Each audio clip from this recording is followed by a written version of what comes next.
Olá, pessoal. Sou o professor Aldrin. Estamos aqui novamente para conversar sobre sistemas de informação. Nós estamos dando continuidade ao módulo 4 sobre impactos na sociedade, ética e aspectos jurídicos, assim como a avaliação, análise e projetos de sistemas, claro, com foco em sistemas que tratam a informação. Essa aqui é a unidade 2, respectiva a esse módulo, em que a gente vai tratar especificamente sobre conceitos de análise, projeto e avaliação de sistemas de informação. Bem, um primeiro elemento a entender quando nós estamos falando dessa parte de análise, principalmente do que vai ser o sistema, é o que é um requisito. O requisito é aquilo que demonstra, né, de forma escrita, da forma que a gente modela, né, aquilo que orienta, é um texto que orienta o que o teu sistema tem que fazer. Se a gente for fazer uma analogia com a participação de vocês nesse curso, por exemplo, vocês possuem pré-requisitos, né, para cursar determinadas disciplinas. Vocês têm pré-requisitos ou requisitos, né, para participar do próprio curso. Então, esses requisitos são necessidades, né, são tarefas que precisam ser executadas. Então, é aquilo que alguém, né, está pedindo para que o sistema de informação faça, né, ajude a fazer. E é muito interessante que a gente vai ter duas perspectivas aqui: o que deve ser feito e como deve ser feito. Aquilo que deve ser feito dentro do teu sistema, né, aquilo que deve ser, como ele deve, o que ele deve fazer, é o que a gente chama de requisito funcional.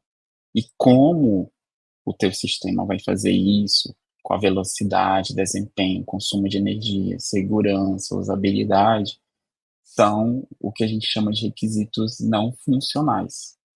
Então, o requisito funcional é o que precisa ser feito, e o requisito não funcional é como aquilo precisa ser feito, certo? Pode ser que um requisito funcional esteja associado a mais de um requisito não funcional, tá? Então, isso é só para a gente ter uma visão. Então, um primeiro elemento que acontece quando a gente precisa construir, né, projetar um sistema de informação é entender, né, o que passa na cabeça da outra pessoa.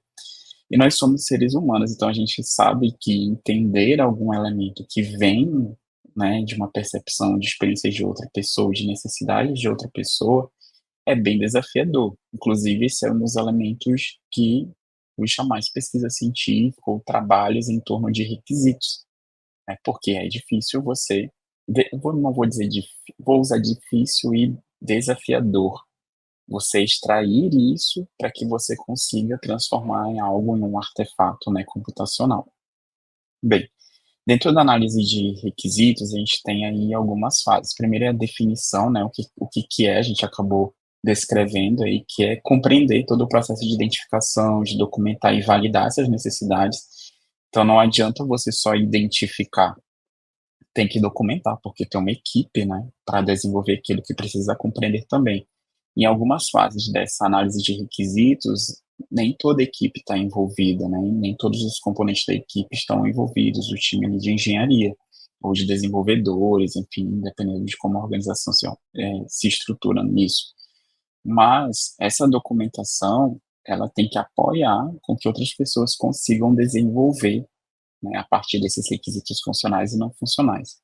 E também essa lista, né, esse documento, ele te permite validar se essas são as reais necessidades dos usuários e do negócio. Professor, mas como assim? Se eu estou conversando, entrevistando, né, coletando informação sobre requisitos com alguém que está pagando pelo sistema, isso daí já não cobra as necessidades dos usuários e do negócio? Nem sempre.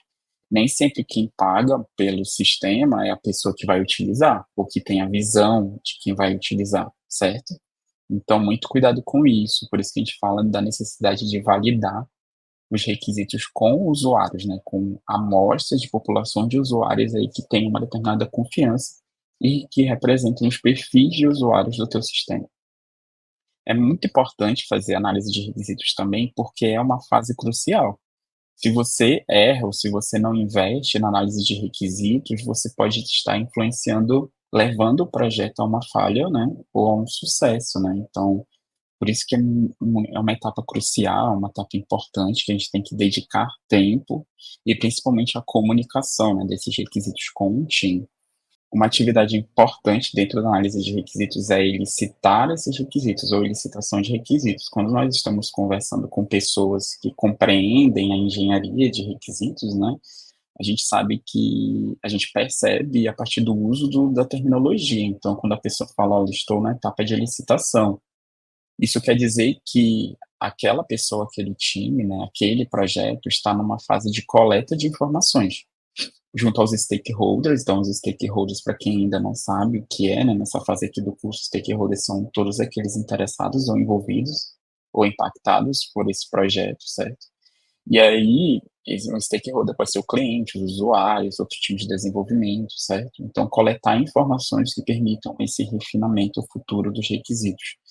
E essa coleta de informações, ela pode ser feita via entrevistas, questionários e até mesmo observação. O que que seria a observação? Uma vez que eu até falei com vocês já sobre entrevistas e questionários, o questionário é um instrumento em torno da pesquisa de opinião que nós falamos em aulas anteriores. A observação é você ir a campo, você observar como é o dinamismo, né, como as pessoas utilizam a tecnologia ou como elas fazem aquela tarefa que vai passar a ser feita via sistema. Então, vou dar um exemplo para vocês. A gente tem um projeto dentro do Laboratório de Direito de Software da UFMS, junto com a ESAM, que é a Escola de Administração e Negócios da UFMS, que está em torno do cooperativismo da região. E uma atividade dos alunos, né, que fazem parte, que são do time de engenharia de software, assim como os outros alunos, da exam, foi visitar cooperativa, né, uma cooperativa, então, em loco, observar como que acontecia a dinâmica, conversar com as pessoas. Isso trouxe elementos essenciais para entender o negócio, né, o dinamismo, como determinados requisitos funcionais deveriam se comportar a partir dos não funcionais. Então, essa foi uma etapa até que os alunos consideraram muito importante. E aqui eu gostaria de destacar que essa observação, após o período de pandemia, né, ela a gente foi percebendo que ela foi um pouco sendo deixada de lado, e a gente tem recuperado a importância dela, né, desse tipo de estudo de observação, para realmente até inserir o time, ou seja, você facilitar essa validação e até mesmo a comunicação dos requisitos entre o teu time. Então, o teu time passa a entender melhor do porquê que aquilo precisa ser feito e como precisa ser feito. Dentro dos tipos de requisitos, eu acabei dando um spoiler aí para vocês, né? A gente tem então os requisitos funcionais e não funcionais, que incluem, né, ali os requisitos de usuário, sistema de qualidade. A gente tem a documentação de requisitos, que eu acabei mencionando para vocês, que a gente vai falar de técnicas para a gente criar um documento, né? Então a gente vai ter um repositório que tem esses requisitos de forma clara e precisa, tá? Não pode ter erro, tá? Então, por isso que a gente tem processo de inspeção, de revisão. Esses requisitos, eles não são escritos somente por uma pessoa, tem que ser revisado por outras, né? Comunicados, serem refinados. E aqui a gente vai lidar com alguns, né? Então, por exemplo, o caso de uso, diagrama de classe, a gente vai apresentar aqui, mas também tem os casos de uso, protótipos e diagramas, né, que servem para documentar esse requisito. Então, não é somente um documento que trata de uma perspectiva textual, tá? Então, o protótipo, né, que descreve ali como a aplicação, como são as telas, como é o fluxo de interação, ele também é um documento de requisitos, tá? E um outro elemento é a validação do requisito, que a gente fala o quão íntegro é aquele conjunto de requisitos, né, e consistente, né, aquele conjunto de requisitos é. Íntegro é que ele realmente mapeia o modelo do mundo real, né, e traz essa informação para dentro do time. E o outro é a consistência, né? Esse daqui ele está pronto para ser desenvolvido, né? Então, assim, não é feito, né? A gente fala que é definition of ready, né? Que é a DOR, que se aquele requisito ele pode passar para o time para ser desenvolvido. Então, se ele é consistente, se ele é passível de compreensão. Então, uma outra atividade muito importante é a validação de requisitos, onde nós vamos verificar a integridade e consistência desse conjunto de requisitos que nós estamos aí identificando e documentando, certo? Então, o que que é verificar? Verificar é a gente analisar a forma, se nós estamos construindo esses requisitos da maneira correta, certo? Então isso, quando a gente fala da integridade, é o quanto que ele representa realmente a realidade, aquele mini-mundo, o mundo real, né? Uma vez que a gente está modelando comportamentos e dinâmicas e como o sistema deve funcionar, né? O que ele deve fazer a partir do mundo real. Então, isso está ligado ao quão íntegro ele é com o modelo da vida real. E a consistência dos requisitos, a gente lida com elementos ou conceitos que são lidados dentro do requisito, né, com outros documentos. Então, eu posso pegar, como no cenário que eu informei para vocês do cooperativismo, ao escrever os requisitos, eu posso parear, combinar isso, validar, né, junto a outros documentos, artigos científicos nessa área, né, de cooperativismo, regulamentações, leis, qualquer outro documento ou outro material, que não necessariamente é um material de computação, mas que está associado ao domínio. Então, essa consistência, ela também diz o quão esses requisitos estão prontos para serem implementados. Será que se eu passo nessa forma, a equipe consegue entender e desenvolver? Tá. E para fazer isso, nós executamos atividades de revisão, de validação cruzada e feedback dos stakeholders. A revisão é como se fosse uma revisão de texto, assim, para ser mais simplório, apesar de eu estar sendo simplório na explicação. Ela é uma atividade altamente complexa, porque ela envolve ali pelo menos 3 pessoas, né? Você e 2 pessoas que não participaram da escrita daquele item, né? Para identificar possíveis defeitos.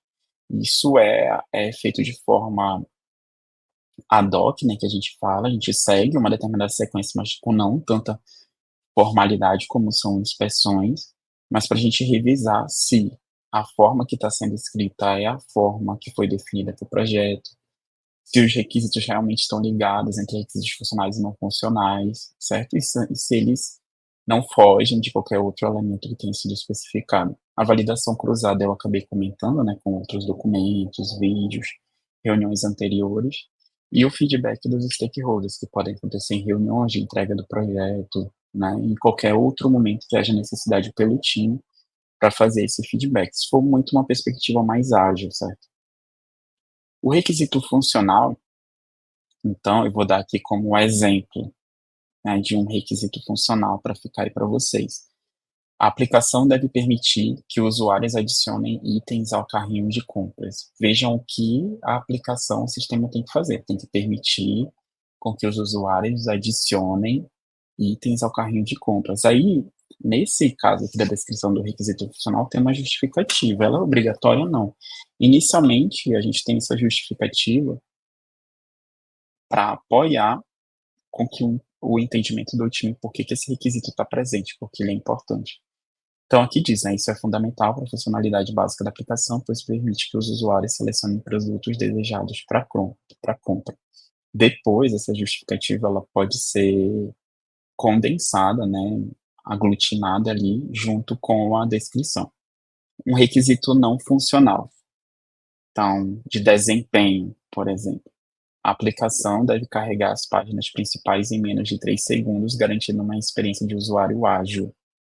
E aí, justificativo, o desempenho rápido é crucial para manter os usuários engajados e proporcionar uma experiência eficiente durante a navegação na aplicação. Esse é um requisito. Percebam que ele está lidando como a aplicação tem que funcionar, certo? Então, esse como, que está ligado ao desempenho, é um requisito não funcional.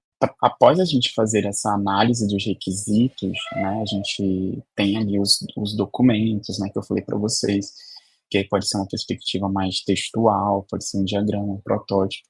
Mas, a partir desses requisitos, a gente começa a modelar também o sistema, né, porque a gente, a partir desses itens, a gente começa a pensar como os componentes dos sistemas, aí liga com um pouco com a aula de arquitetura, né, a gente consegue representá-los visualmente. Então, a partir dos requisitos, o que a gente quer agora é avançar numa perspectiva mais técnica, de chegar perto da implementação, certo? E para isso, a gente precisa modelar o sistema para representar visualmente a estrutura dele, o funcionamento, né, por meio desses diagramas técnicos.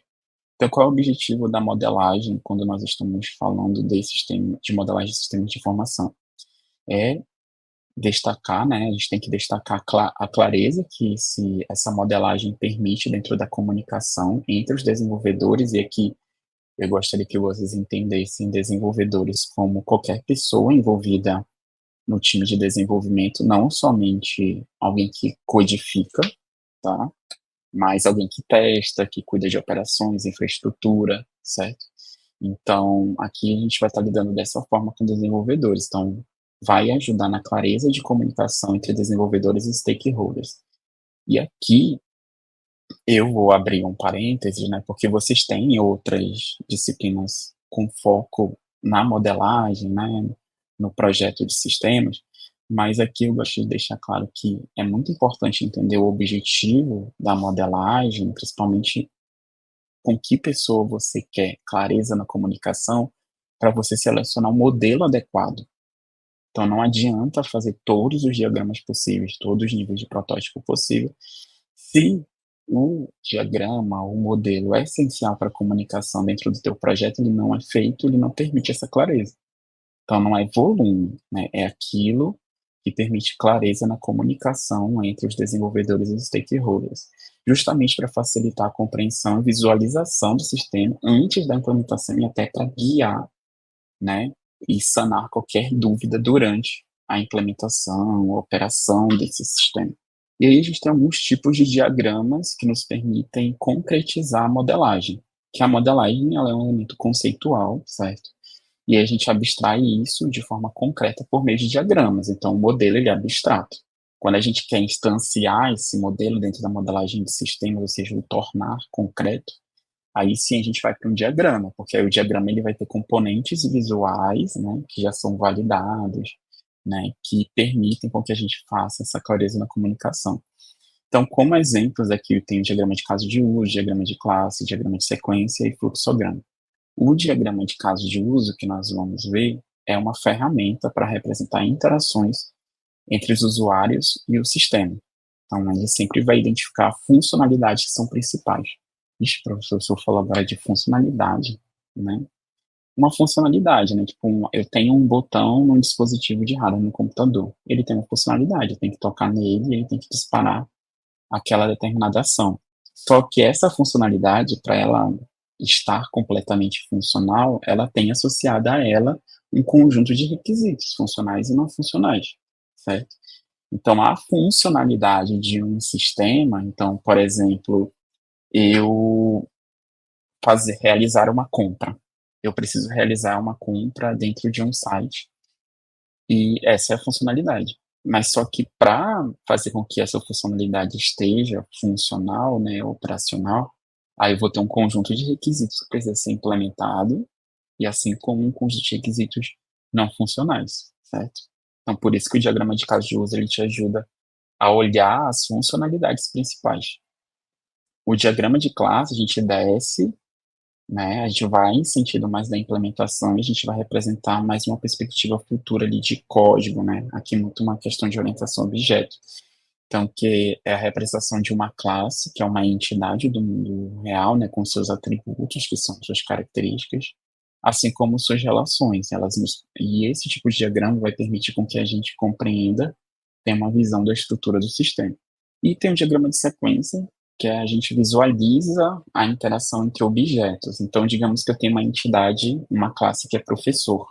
Essa classe, ela define todas as características que são necessárias para eu dizer que algo é um professor, que uma entidade é um professor, certo? A gente até discutiu isso na aula de arquitetura.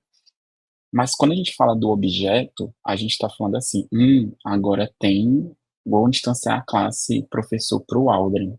O Aldrin é o objeto, porque vai ter minhas características, minha altura, meu CIAP, meu nome, os cursos que eu dou aula, né, meu nível de titulação, meu currículo Lattes, enfim, qualquer outra informação que foi instanciada para o objeto Aldrin. Então, o objeto, ele é uma instanciação. E esse objeto, claro, ele pode ter ali as interações específicas, dependendo do que ele assume de característica. Aí na tela vocês têm um exemplo de diagrama de caso de uso, como eu falei, ele descreve os elementos que são as funcionalidades principais do teu sistema, certo? A gente tem os atores e os próprios casos de usos que são executados por esses atores. Então, veja que ali a gente tem um usuário. Esse usuário tem uma setinha saindo dele, né? Então, essa setinha escura significa que ele pode se especializar para ser um moderador ou um administrador.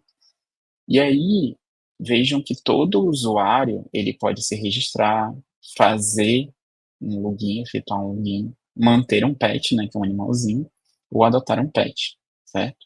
O moderador, se for um usuário do tipo moderador, além desses elementos que a gente mencionou de funcionalidades, ele pode executar o caso de manter localidades. E se for o administrador, que faz o registrar, efetuar login, manter pet, adotar pet e manter localidade, ele ainda pode gerenciar usuários. Tá? Então veja que um administrador realmente ele tem acesso a todos os casos de uso, ok? E aí vejam que tem um CRUD aqui, né?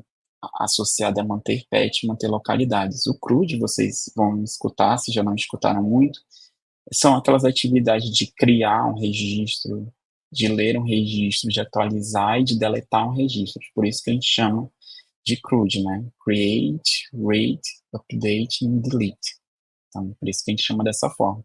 Vejam que o caso manter pet, ele tem essas funcionalidades associadas de exclusão, criação, atualização, né?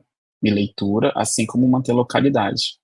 O gerenciar usuários via administrador, ele tem o buscar. Tá ok, a gente poderia expandir para outros casos aqui, mas a gente só quer dar um exemplo mais inicial das principais funcionalidades. Tá? Então, os atores e os seus casos limitados por um espaço. Professor, tipo, o que é esse quadro aí? É porque a gente pode ter mais de um quadro. Esse aqui é o quadro de interação, pode ser com um módulo específico do sistema, pode ser com um subsistema, ou com outro suprassistema, né? Olha aí os conceitos da primeira aula. Então, esses elementos da caixa aqui, eles simbolizam, representam onde que essas funcionalidades são executadas, em que escopo elas estão. No próximo slide, a gente tem um outro nível, que eu falei para vocês, que é um nível que ele se aproxima aí do mais um pouco da codificação do paradigma orientação objeto, em que a gente tem classes e os seus principais atributos dessas classes, né? E as classes, elas representam entidades do mundo real e as características, né, são os atributos em que a gente associa. O diagrama de classes, ele é muito mais próximo, né? A gente avança, às vezes, daquele caso de uso para um diagrama de classe, ou tem equipes que, dependendo do conhecimento, já vão direto para o diagrama de classe. Então, aqui a gente pode perceber o exemplo da classe pessoa, em que ela pode se especializar, né, para uma pessoa física ou pessoa jurídica, né? Essa pessoa jurídica, ela pode ser composta, né, ali de parceiros, e a pessoa física ela pode também se especializar como colaborador. Como o professor está lendo isso, né? Como eu falei, vocês vão ter aulas específicas que vão lidar, inclusive, com a construção desses tipos de diagrama, mas o colaborador ele também pode ser composto aí por usuários, né? Ter usuários, né, associados ali. Esse usuário pode ser um colaborador também. Então, veja que aqui dentro, por exemplo, da classe pessoa, a gente tem aí as características ou atributos, né, já falando dos tipos de diagrama, que é o nome, né, o nome fantasia, por exemplo, o bairro, a cidade, e tem alguns métodos. Como eu falei para vocês, esse é um diagrama que já apoia muito a codificação, a fase de implementação. Então, além dos atributos, tem os métodos que estão relacionados à mudança de estado, né, de qualquer atributo daquela classe. E o diagrama de sequência, que ele trata das questões dos objetos, né? Então, por exemplo, eu tenho aqui uma secretaria. Quando essa secretaria ela informa o nome do paciente, a gente vai lendo, tá aqui na sequência esquerda para direita. E aí vocês vão ver essas setas com uma linha contínua. E o retorno está com uma seta vindo da direita para a esquerda tracejada. Tá? Então, aqui são os níveis de interação. Então, eu tenho aqui a secretaria. E vejam que a gente falou com a interação de um objeto, certo? Então tem que uma consulta, que são outras classes que lidam com isso, né? Controlador de agenda, né? E a parte dos cadastros, né? Do entendimento dos cadastros. Então, eu informo o nome do paciente, isso vai para a consulta lá da agenda, e aí eu tenho essa consulta agenda dispara uma busca pelo paciente com o nome que foi passado, e aí ela precisa desse nome, certo? Então ela pede esse nome, então get nome, então me dá aí o nome. Aí a agenda devolve o nome de um paciente válido para concluir. Estão vendo que tem esses retângulos aqui na posição vertical?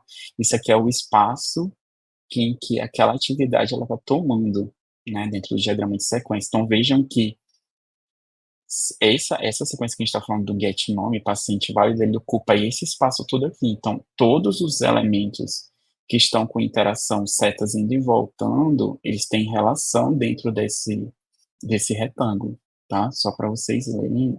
Então, retorna o paciente válido, e aí o retorno aqui desse busca paciente nome mostra a confirmação para a agenda consulta, voltou lá para a secretaria.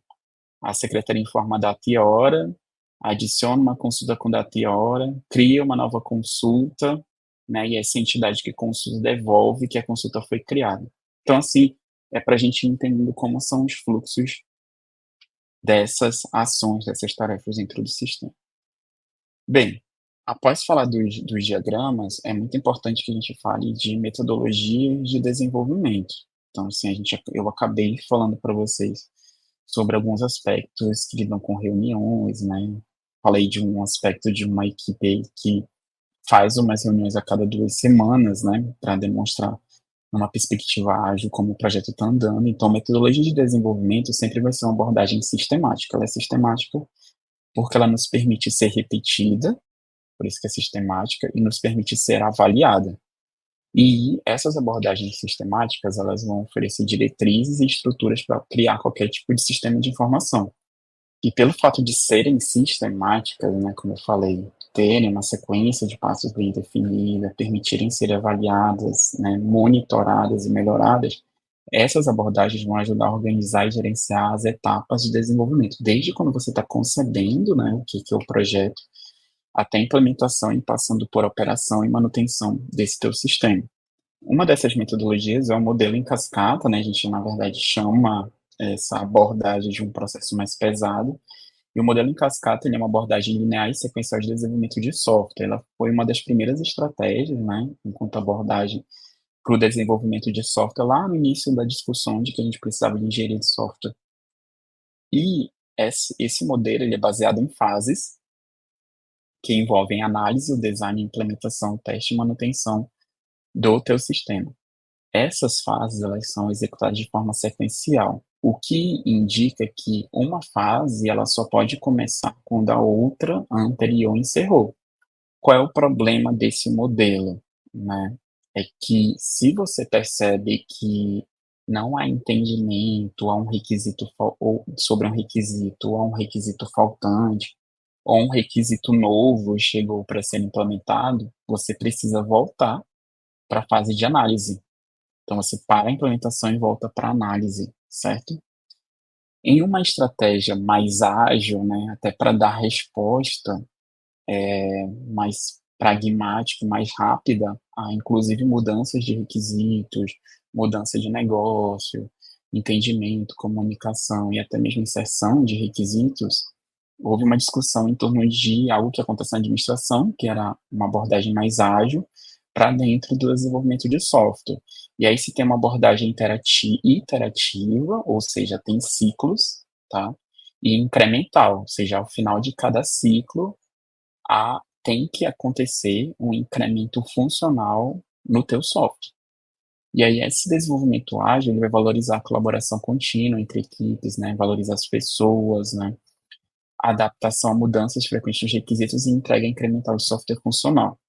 E aí vocês poderiam perguntar, professor, então, assim, melhor usar desenvolvimento ágil do que usar uma abordagem mais pesada como o modelo em cascata, né? Então, por que vocês né, explicam, né, sobre o modelo em cascata? Porque o modelo em cascata, ele funciona bem quando a gente tem visão já do domínio dos requisitos, né?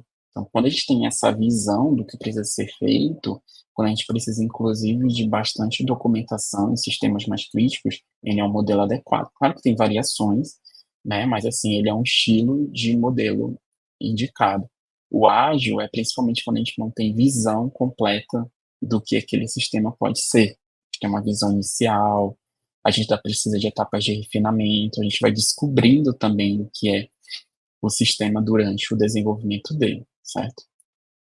Temos o modelo em V, que é uma extensão do modelo em cascata, como eu falei para vocês, e aí a gente fala de fases de teste à medida que a gente vai fazendo cada etapa do modelo de cascata. Então, para cada fase daquela, por exemplo, análise e design, você vai ter uma etapa de teste, de verificação de validação e teste associada, certo? E aí, o modelo em V vai destacar a relação em cada fase de desenvolvimento e uma fase de teste correspondente, para garantir que o que você está entregando realmente seja testado, esteja sendo construído da maneira correta e seja o que o usuário pede. Então, por exemplo, isso aqui é uma evolução do modelo em cascata, como eu falei para vocês. Temos o Lean Development também, então a gente traz princípios da indústria, os princípios Lean, né, que é de uma produção mais enxuta, para o desenvolvimento de software.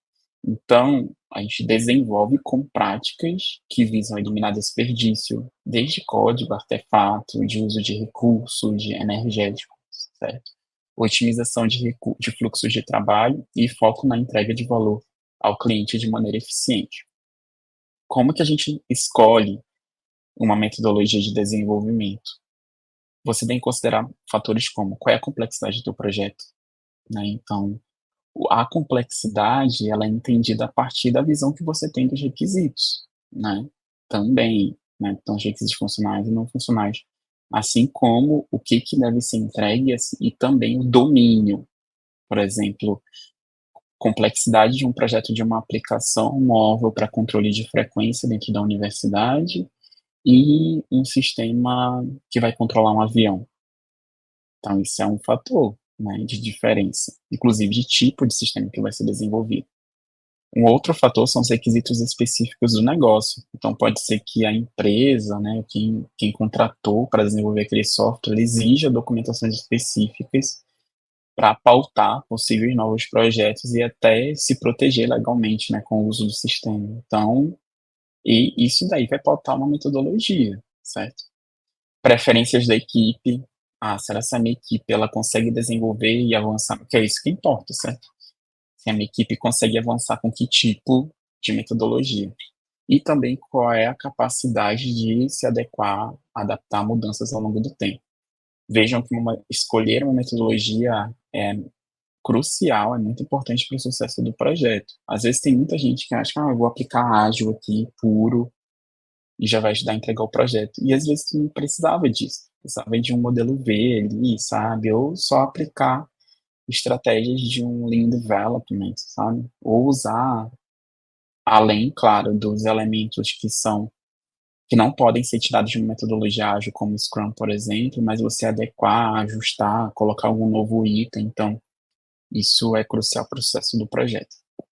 E uma última etapa agora é como a gente avalia, né?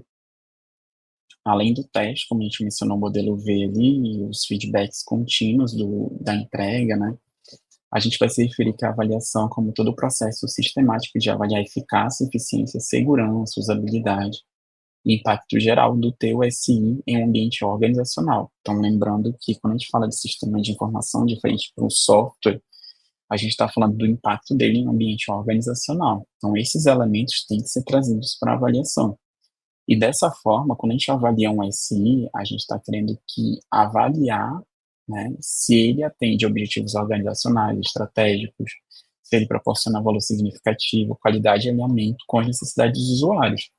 Se vocês então pegarem que era um SIG ou um SAD, né, que são os tipos mais básicos ali de sistemas de informação, pegar aquelas características e benefícios previstos e garantir que eles sejam cobertos. E para isso nós temos métricas. Não adianta, o processo de avaliação ele é sistemático.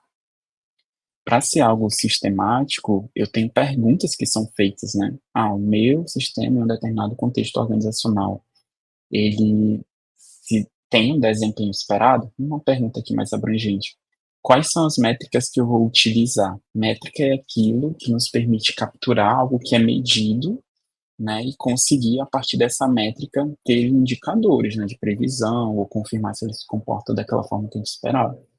Então, um exemplo de métrica, tempo de resposta, tempo de inatividade, taxa de erro, eficiência operacional, é como a gente consegue também ali mensurar o desempenho e a eficácia desses sistemas de informação. Um conjunto de métricas forma um indicador. Então, o indicador ele pode ser uma única métrica, já que é um conjunto pelo menos unitário, um conjunto de N métricas. A avaliação de segurança, especificamente, lidando com o tópico que a gente discutiu em arquitetura, né, a gente vai falar da integridade, confidencialidade, disponibilidade de dados nos sistemas e garantir com que medidas de segurança sejam eficazes contra qualquer ameaça cibernética. E aí, ser eficaz, a gente está falando inclusive de mapear essas possíveis ameaças, de ver como a gente vai mitigar, né, o efeito, né, se acontecer essa provável ameaça. Então, a gente então, discutiu e há uma disciplina específica de segurança para vocês. Um outro item de avaliação é a experiência do usuário e usabilidade. A usabilidade ela faz parte, né, como um elemento da experiência do usuário, ou X ou UX, como alguns chamam. Então, a experiência do usuário ela vai lidar com toda a expectativa, então toda a espera que os usuários têm com a futura interação deles com o sistema, o próprio uso, que aí vem a usabilidade, e as percepções pós-uso. Tá? Então, a experiência do usuário, ela lida como se fosse uma experiência nossa gastronômica, ou uma experiência tua de vida. Então, você vai liberar emoções, sentimentos, você vai ter uma expectativa, você pode se frustrar, você pode ter alegria. Então, são essas experiências que a gente tem antes, durante e pós o uso do teu SI. Tá? E isso é muito importante porque lida com engajamento, confiança, do usuário com o teu sistema de informação, tá? E a usabilidade está ligada realmente ao uso, né, durante o uso do sistema. Então, aspectos de avaliação de facilidade de uso, de eficiência, de satisfação do usuário para interagir com o sistema, visando uma experiência positiva. É o que a gente quer, né? E aí, por mais que esteja em um único slide aqui, isso aqui é uma área super grande, que a gente trata como interação humano-computador, né, e o X. Tem até a experiência do desenvolvedor, a experiência do testador, só para vocês verem o quanto que isso é importante. As organizações, elas têm áreas que envolvem profissionais de diversos tipos, de diversas profissões, para lidar com esse elemento da experiência. Então, psicólogo, pessoas de computação, da área de design, né, de antropologia, enfim, para citar algumas áreas aqui, só para vocês perceberem o quanto isso é importante, uma vez que a gente está falando de engajamento com um sistema. E essa avaliação ela é feita justamente com o objetivo de que a gente tenha uma melhoria contínua do sistema. Então, a gente falou aí da análise, a gente falou de como a gente pode projetar, né, por meio dos modelos, a gente falou de aspectos aí da própria implementação de metodologias que são escolhidas, certo? E a gente está falando de avaliação. E a avaliação, ela não avalia somente o sistema, ela avalia também todo o teu processo para entregar, né, para fazer a análise, o projeto e entrega desse sistema em operação. E aí essa avaliação do teu SI, ela vai ocorrer durante todo o ciclo de vida do sistema, desde você concebê-lo até você desativá-lo, para uma substituição, né, do sistema, etc. Para que esse teu sistema ele permaneça alinhado aos objetivos organizacionais que estão em evolução. O objetivo organizacional, a gente já viu isso, né, que o SI ele apoia nessa perspectiva e a gente sabe que ele está em evolução contínua. E esse processo não é estático, ele é contínuo, é um monitoramento, então, depois para quem quiser avançar mais na área, no próprio curso de vocês, vocês terão contato aí, as partes de pôr em operação e monitorar sistemas, né, que a gente já consegue automatizar, certo, com a parte de gerência de configuração dos sistemas. Então, isso nos permite com que a gente faça um processo de avaliação contínuo para o aprimoramento tanto do processo de desenvolvimento quanto do próprio SI. E aí isso nos permite identificar áreas de melhoria. Áreas de melhoria que a gente que pode ser no nível tanto organizacional quanto no próprio processo de desenvolvimento, nos permitindo, assim, otimizar recursos, né, melhorar nossa eficácia e eficiência enquanto times que desenvolvem esse I. Bem, dessa forma, eu encerro esse conteúdo relativo ao módulo 4, né, dando essa passada com vocês aí pelos elementos que são importantes para esse I. Aqui algumas referências que são bem interessantes para vocês lerem, destaco aí, né, até alguns elementos de engenharia de software que são legais de ler, uma perspectiva de vocês de engenharia de sistemas complexos, ok? Uma vez que vocês não devem esquecer, a partir dessa disciplina, que nós estamos falando de sistemas de informação, e a gente vai olhar o impacto na organização, o impacto na sociedade. Não, a gente não avança no nível só do desenvolvimento do software, mas a gente analisa também todas as perspectivas desse sistema dentro de uma organização e dentro da sociedade. É isso, muito obrigado e desejo uma boa continuidade de estudos.